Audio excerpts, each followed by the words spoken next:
Presenting the classics of Sam P. Chaladurai. Sam P. Chaladurai அவர்களின் போதனை களஞ்சியத்திலிருந்து.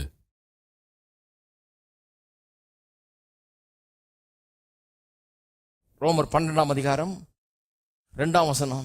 நீங்கள் இந்த பிரபஞ்சத்துக்கு ஒத்த வேஷம் தெரியாமல் தேவனுடைய நன்மையும் பிரியமும் பரிபூர்ணமான சித்தம் என்னதென்று பகுத்தறியத்தக்கதாக மனம் புதிதாகிறதுனாலே மறுரூபம் ஆகுங்கள்.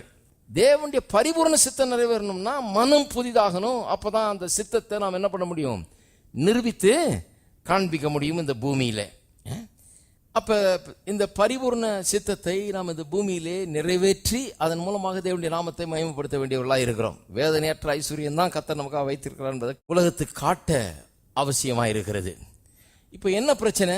அதை காட்டுறதுல, அப்படி வெற்றிகரமாக வாழ்ந்து காட்டுறதுல ஒரு பிரச்சனை நமக்கு, கிறிஸ்தவர்களாகி நமக்கு. ரட்சிகெல்லாம் பட்டுட்டோம், நான் சனெல்லாம் எடுத்தாச்சு, எல்லாம் நடந்துருச்சு. ஆனால் மனம் என்னாகலை, அந்த பழைய திங்கிங்லேயே இருக்குது. அதுதான் அங்கே பிரச்சனை. அந்த பழைய திங்கிங் என்ன பண்ணுதுன்னு கொஞ்சம் பாருங்க. திருப்புங்க எண்ணாகமம் 13ஆம் அதிகாரத்துக்கு திருப்புங்க. கடைசி வசனத்தை வாசிக்கிறேன். புதிதாகாத மனம் எப்படி வாழ்க்கையின் முன்னேற்றத்துக்கு பெரிய தடையா இருக்குது, எப்படி இடையூறா இருக்குது, எப்படி அது நம்மளை பிளாக் பண்ணுது அப்படின்னு பாருங்க. இந்த மனதில் என்ன பிரச்சனைனா, எல்லாமே ஒரு இமேஜ் போல பதிவாயிடுதாங்க. நம்மை குறித்த ஒரு இமேஜ், நாம் யார் என்கிற ஒரு இமேஜ். இந்த இஸ்ரவேல் மக்கள் எகிப்திலிருந்து வந்தாங்க இல்லையா வெளியே, அவங்களுக்குள்ள ஒரு இமேஜ் பதிவாகி இருந்தது தங்களை பற்றி. அந்த இமேஜ் எங்க இருந்து வந்தது? எகிப்தில் இருந்ததன் மூலமாக. டெய்லி அடி வாங்கி அடிமையா வாழ்ந்து கேவலப்பட்டு அசிங்கப்பட்டு கீழ்த்தரமாக நடத்தப்பட்டு இப்படி எல்லாம் பண்ணி அவங்கள போட்டு மிதிச்சு உதைச்சு அமுத்தி எல்லாம் பண்ணியே அவங்களுக்குள்ள ஒரு இமேஜ் உண்டாயிடுச்சு. எத்தனை பேர் நினைக்கிறீங்க அப்படியே பண்ணிட்டு இருந்தா ஒரு ஆளுக்குள்ள அப்படி ஒரு இமேஜ் உண்டாயிடும்? நான் ஒன்றும் இல்லை, நான் குப்பை தூசின்ற ஒரு இமேஜ் உண்டாயிடும். அப்படிதான் ஒரு இமேஜ் உண்டாயிடுச்சு பாருங்க. நிறைய பேர் அப்படிப்பட்ட சூழ்நிலையிலாம் வந்திருக்கிறோம். நம்ம அப்பேற்பட்ட என்வாயர்மெண்ட்லேருந்து வந்திருக்கிறோம். சில நேரத்தில் அப்பேற்பட்ட குடும்பங்கள்லேருந்து வந்திருக்கிறோம். எப்படி ஒரு பிள்ளைய வளர்க்கணும்னு தெரியாமல் போட்டு அடித்து நொறுக்கி அந்த பிள்ளைய ஒன்றும் இல்லாமல் ஆக்கினவங்கலாம் இருக்கிறாங்க. இருக்கிற கான்ஃபிடென்ஸ் எல்லாம் தொலைச்சி போட்டவங்க இருக்கிறாங்க. ஏன்னா அது அப்படிதான். அது நம்ம என்ன நினைக்கிறோம், நல்லா ஓங்கி அடித்தாதான் இவனுக்கு ஒழுங்காக இருப்பான்னு. அடிக்க அவனுக்குள்ளே இருக்கிற அந்த தைரியமும் அந்த தெம்பு எல்லாம் போயிடுது பாருங்க. ஒன்றும் இருக்க மாட்டேங்குது. அப்புறம் ஒரு தைரியமே இல்லாமல் போயிடுது. வாழ்க்கையில் எந்த கான்ஃபிடென்ஸும் இல்லாமல் போய் விடுகிறது. இப்படியெல்லாம் வளர்க்கப்பட்டவங்க இருக்கிறாங்க. சமுதாயத்தில் அப்படி நடத்தப்பட்டவர்கள் இருக்கிறாங்க. பல்வேறு காரணங்களால் இனம், ஜாதி, குலம், கோத்திரம், கிராமம், அது இது என்னென்னமோ இருக்குது. நம்ம ஊரில் 1008 குலப்படிகள் இதனால போட்டு ஒடுக்கப்பட்டு அமுக்கப்பட்டு இப்படியே கீழே வைக்கப்பட்டு, நீ மேலேயே வரக்கூடாது, ஓரமாங்க கடை, அப்படி கடை, இப்படி கடைன்னு சொல்லி இப்படியெல்லாம் வச்சு நிறைய பேர் இருக்கிறாங்க. அவங்களே அப்படி செட்டில் ஆயிட்டாங்க. எங்கள் வீடு அந்த பக்கங்க, நாங்களாம் இந்த பக்கம் வர முடியாது அப்படின்னாரு ஒருத்தர். நீங்கள் இந்த பக்கம் வரக்கூடாதுன்னு நான் எனக்கு அது விளங்கல பாருங்க. ஒரு இடத்துக்கு போயிருந்தேன், எங்களுக்கு அந்த பக்கம், நாங்கள் இந்த பக்கம் வர முடியாது. அப்போ எப்படிங்க சர்ச்சு வச்சா? அப்படி அந்த பக்கத்துக்கு தனியாக ஒரு சர்ச்சு, இந்த பக்கத்துக்கு தனியாக ஒரு சர்ச்சு வைக்கணும். சரி தான் போங்க. எப்படி இருக்கு பாருங்க உலகம். அவங்களுக்கு தனியாக ஒரு ரோடு விட்டு, அவங்களுக்கு தனியாக தண்ணி, அவங்களுக்கு தனியாக இது எல்லாம் விட்டு வச்சிருக்கிறாங்க. இப்படி ஒடுக்கப்பட்ட ஜனம் பாருங்க. ஒடுக்கி ரொம்ப நாள் ஒடுக்கிட்டு இருந்தா அவனும் நம்பிடுறான், நம்ம இவ்வளவுதான் அப்படின்னு, நம்ம ஒன்றா மேலே வர முடியாது, நம்மெல்லாம் ஒன்றும் கிடையாது, அவங்க தான் மேல் ஜாதிகாரங்க, பெரிய ஆளுங்க அப்படிங்கிறது அவன் நம்ப ஆரம்பிச்சிடறான் பாருங்க. ரொம்ப நாள் பண்ணிக்கிட்டே இருந்தா ரெப்பிட்டிஷன். அதான் சொன்னேன் இல்லையா, என்வாயர்மெண்ட் ரெப்பிட்டிஷன். ஒன்று சும்மா சொல்லிக்கிட்டே இருந்தா, பண்ணிக்கிட்டே இருந்தா அது என்ன ஆகிடும், உள்ள செட் ஆகிடும். இப்படி தான் செட் ஆகுது. இப்படி பண்ணி எகிப்தில் இருந்தப்போ பண்ணி இது எந்த அளவுக்கு பாதிச்சிருக்கு பாருங்க. இவங்கள 12 பேரை உளவு பார்க்க அனுப்புறாங்க எங்க எரிகோ பட்டணத்துக்குள்ள. அதில் 10 பேர் துர்ச்செய்தியை பரப்புறாங்க ஜனங்க மத்தியில். பார்த்துட்டு வந்துட்டு எல்லாம் பார்த்தாங்க. கர்த்தர் சொன்ன மாதிரி தான் இருக்குது அந்த தேசம், பாலும் தேனும் ஓடுற தேசமா இருக்குது. கர்த்தர் ஏற்கனவே சொல்லிட்டாரு, அந்த தேசத்தை உனக்கு கொடுத்தேன்னு சொல்லிட்டாரு. ஆனா இவங்களுக்கு உள்ள மனம் ஒரு விதமா செட் ஆயிருக்குது. அதைத்தான் பேசுறாங்க. 33ஆம் வசனம் பாருங்க. அங்கே ராட்சத பிறவியான ஏனோக்கின் குமாரனாகிய ராட்சதரையும் கண்டோம். நாங்கள் எங்கள் பார்வைக்கு வெட்டுக்கிளிகளை போல இருந்தோம், அவர்கள் பார்வைக்கும் அப்படியே இருந்தோம் என்று சொல்லி இப்படி இஸ்ரவேல் புத்திரருக்குள்ளே தாங்கள் சுற்றி பார்த்து வந்த தேசத்தை குறித்து துர்ச்செய்தி பரம்ப செய்தார்கள். பாருங்க, வெட்டுக்கிளின்றாங்க தங்களை. பிக்சர் என்ன பிக்சர் இருக்குது, என்ன இமேஜ் இருக்குது தங்களை பற்றி? நாங்கள் வெட்டுக்கிளி. எப்படி இமேஜ் பாருங்க, ஏதோ கழுத குதிரைன்னா கூட பரவாயில்லன்றலாம் போல இருக்கு.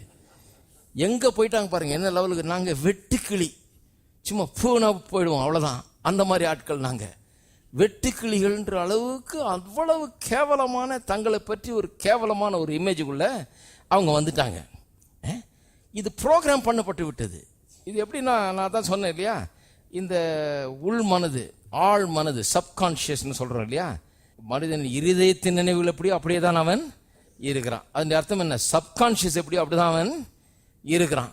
இந்த ஆழ் மனதில் ப்ரோக்ராம் ஆயிடுச்சு. அது ஆட்டோ பைலட் மாதிரி. இது எப்படின்னா, 30,000 அடி உயரத்தில் பறக்கணும்னு சொல்லி அந்த பைலட் செட் பண்ணிட்டாருன்னு வைங்க, ப்ரோக்ராம் பண்ணிட்டாருன்னு வைங்க. அப்புறம் அவர் கொஞ்சம் நேரம் போய் எல்லாத்திட்டு வரலாம். அவர் அது பாட்டுக்கு பறக்கும். 30,000 அடியை மெயின்டைன் பண்ணும் அப்படியே. சப்போஸ் கொஞ்சம் தூரம் ஒரு 10,000 அடி உயரம், இன்னும் கொஞ்சம் உயரம் பறக்கலாம் அப்படின்னு தீர்மானம் பண்ணாருன்னா, அவர் அந்த உயரத்தை அதிகரிப்பார். அவர் அதை இதை பிடிச்சி தூக்குவார். தூக்கும்போது அது உயரம் 10,000 அடி உயரம். விட்டா திரும்பி எங்கே வந்துடும், 30,000 அடிக்கு கரெக்டாக வந்துடும். ஏன்னா செட் பண்ணி வச்சது அது. அதை உள்ளே போய் ப்ரோக்ராம் பண்ணாத வரையில் அதை டெம்பரரியாக தூக்கி பிரயோஜனம் இல்லை. திரும்பி அது என்ன பண்ணும், செட் பண்ண லெவலுக்கு வந்துடும். நல்லா கவனிங்க, இதுதான் நிறைய கிறிஸ்தவர்களுடைய பிரச்சனை. அவங்க ப்ரோக்ராம் பண்ணப்பட்டு விட்டார்கள் 30,000ன்னு. அப்போ இப்போ என்ன ஆச்சுன்னா, ப்ரோக்ராம் பண்ணிட்டதுனால சில நேரத்தில் சபைக்கு வரும்போது நாங்கள் தூக்குவோம், 50,000 வரைக்கும் கொண்டு போவோம், 60,000 கொண்டு தூக்கிடுவோம். அப்படியே இங்கே வரும்போது என்ன பண்ணுவோம், உங்கள் ஆட்டோ பைலட் படி நீங்கள் போகிற மாதிரி விட மாட்டோம். நாங்கள் போட்டு அதை இழுத்து மேலே தூக்குவோம், விட மாட்டோம். தூக்கி தூக்கி தூக்கி மேலே கொண்டாடுவோம். என்ன பிரயோஜனம், வெளியே போனோன்னு திருப்பி கீழே வந்துடும் அது. ஏன்னா உள்ள ப்ரோக்ராம் பண்ணலைன்னா அந்த டெம்பரரி லிஃப்ட் போதுமானது கிடையாது. நல்லா கவனிக்கணும். இப்போ பாருங்க, ஏன் சொல்றேன்னா, நிறைய பேருக்கு என்னன்னா, போய் ஒரு என்கரேஜிங் சர்மனை கேட்டால் போதும் அப்படின்னு நினைக்கிறாங்க. என்கரேஜிங் சர்மன் நல்லது தான், ஆனால் அது போதாது. ரீப்ரோக்ராமிங் நடக்கணும் உள்ள. வெறும் சும்மா உற்சாகம் அளிக்கும் சர்மன். ஒருத்தர் சொல்றாரு, இதெல்லாம் கேட்கும் போதெல்லாம் ரொம்ப உற்சாகமா இருக்குது. ஆமா, கேட்கும் போதெல்லாம் தூக்குறோமே நாங்க.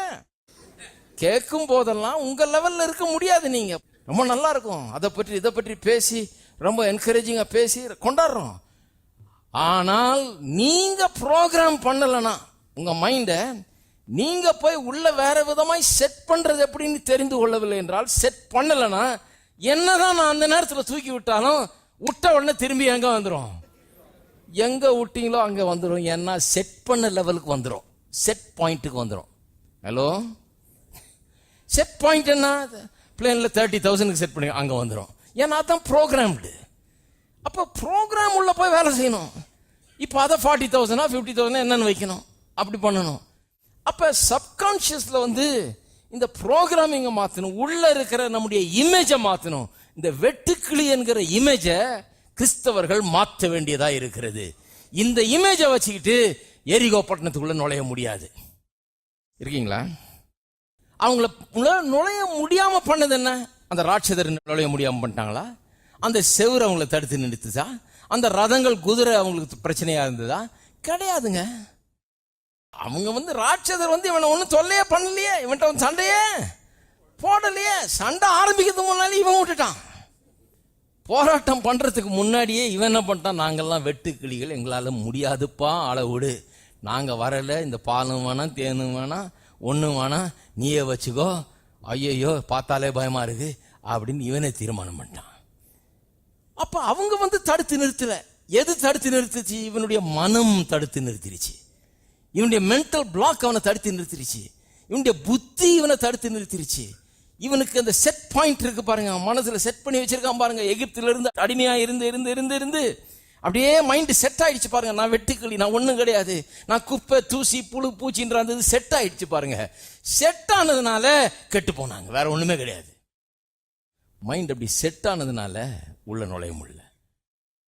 இப்போ கர்த்தர் உங்களை எங்க போக வேணும் என்று விரும்புகிறாரோ அந்த இடத்துக்கு போகணும்னா கண்டிப்பா ரீப்ரோக்ராம் பண்ணி ஆகணும். பாருங்க, ஒரு நல்ல பிசினஸை கொண்டு போய் அதுக்குரிய ஒரு மனப்பக்குவம் இல்லாத ஒரு ஆள்கிட்ட கொடுத்தீங்கன்னா ஒன்றும் இல்லாம ஆக்கிடுவான். அதை கொஞ்ச நாளில் ஒன்றும் இல்லாம ஆக்கிடுவான். ஒரு நல்ல பொண்ணை கொண்டு போய் இப்பெல்லாம் ரொம்ப குவாய்ட் ஆயிட்டாங்க. அதுக்கு ஒரு மனப்பக்குவம் இல்லாத ஒரு ஆள்கிட்ட கொடுத்தீங்கன்னா அந்த பொண்ணு வாடி வதங்கி தோஞ்சு காஞ்சி ஒன்றும் இல்லாமல் போயிடும் அவங்க கையில். ஏன்னா அதை எப்படி வச்சுக்கணும்னு அவனுக்கு தெரியல. முன்ன ரொம்ப ஜோராக இருந்திருக்கும், இப்போ ஆள் பார்த்தாலே எப்படியோ இருக்கும். ஏன்னா வச்சிக்க தெரியாத ஒருத்தன் கையில் மாட்டிருக்குது, மனம் சரியில்லாத ஒருத்தன்கிட்ட மாட்டிருக்குது.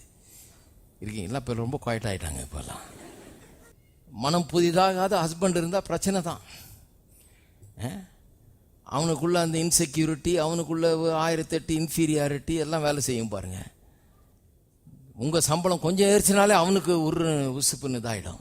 நீ வேலையை விடுறியா இல்லையா, நீ வேலை செஞ்சு நாங்கள் வீட்டில் இருக்கக்கூடாதுன்றவான் மண்டாருன்னு. ஏன்னா அவனுடைய அந்த 30,000 லெவலை தாண்டிடுச்சு அது. அதனால் பிடிச்சி கீழே எழுப்பான். அது அந்த மாதிரி தான் அது.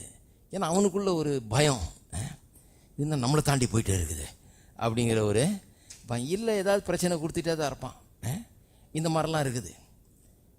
3000 பேர் இருக்க சர்ச்சை கொண்டு போய் வெறும் 300 பேரை பார்த்த ஆள்கிட்ட கொடுத்தீங்கன்னா கண்டிப்பாக கொஞ்ச நாள் பொறுத்து வந்து பார்த்தீங்கன்னா வெறும் 300 பேர் தான் இருப்பாங்க அங்கே.